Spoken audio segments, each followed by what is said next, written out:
CAC payback is the time it takes for the customer to pay back whatever it costs to acquire that customer.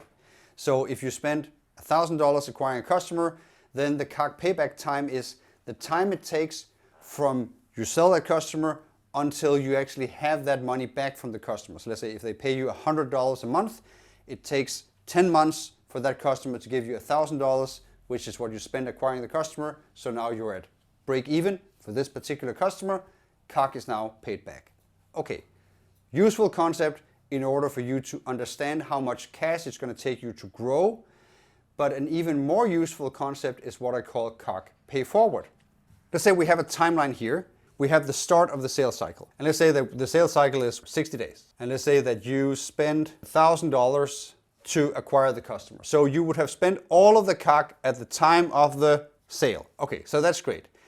And now if you have the $100 per month, then you get $100 on the sale, and then you get another 100 and so forth, right? So at some point you will reach the CAC payback time. That is here.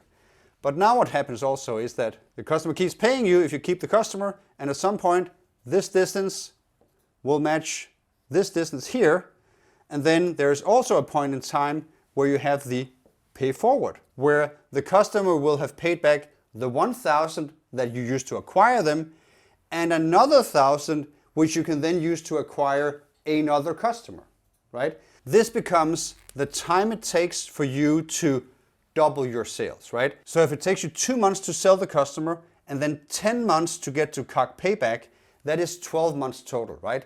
So the CAC payback tells you, well, if I push $1,000 into the model, 12 months later, I have another 1,000 that I can now spend to get another customer, and then 12 months later, I will have, well, another 1,000 and so forth. So that means that every year, those $1,000 of capital that is in my system will buy me a customer. Okay, great. But it doesn't show me how fast I'm going to grow, because I cannot expand on this growth. I cannot accelerate it. And that's what we get with CAC Pay Forward, because we're saying, well, after another 12 months, another 10 months, so at 22 months, I have 1,000 extra to pay for a new customer. That means that in 22 months, I get to acquire another customer, and then that customer again, after another 22 months, pays for itself and another one and so forth, which means that every 22 months, I can actually double my growth rate, right? So I can acquire 2, then 4, then 8, then 16, then 32 customers at this rate. This tells us something about if we need to invest, like put more money into the sales engine from elsewhere in order to speed up growth, or if sales itself can sort of finance its own growth. So if you're running a venture case, this is important. This is why a lot of people buy venture funding, is because their model creates a setup where they could grow, they just grow so slowly that if they just push like 5 million of capital into the sales model, they will just get to like high-ish revenue numbers pretty quickly, instead of having to sort of wait out the timeline. Instead of doing that, instead of getting the venture funding, we can start to do something else. We can start to say, well, this is the model that is generating this cash flow perspective. What if we change the model? What if we said, instead of having just a monthly 100, what if we just said, hey, I am now going to just say, if you pay annually upfront, you get it for $1,000 per year. So that means that we now have CAC payback after 2 months, because the customer pays off immediately what it costs to acquire them. But it also means that the CAC Pay Forward actually now moves to next year, because it takes another full 12 months before the customer pays again.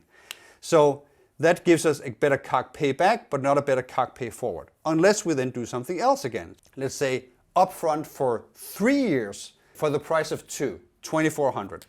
And then let's say that half our customers takes that deal. So half our customers pay 1,000, and then half our customers pays upfront for 3 years for 2,400. So that means that is 2,400, that's the other half, and then the average of this is, drum roll, 1,600. We're not quite at the CAC Pay Forward double again, so we need to change the model. So what if we say, okay, we charge you a 200 onboarding one-off license fee. So we're saying, to become a customer and have this great deal and product experience once, never recurring, but once, you need to pay $200 to get started. So normally it would be $200 plus 100 plus 100 plus 100 per month, or you can just pay 1 year upfront, 1,000 for the year, and then 200 to onboard, and then that's what we get. So CAC Payback is really good, but CAC Pay Forward is twice as good.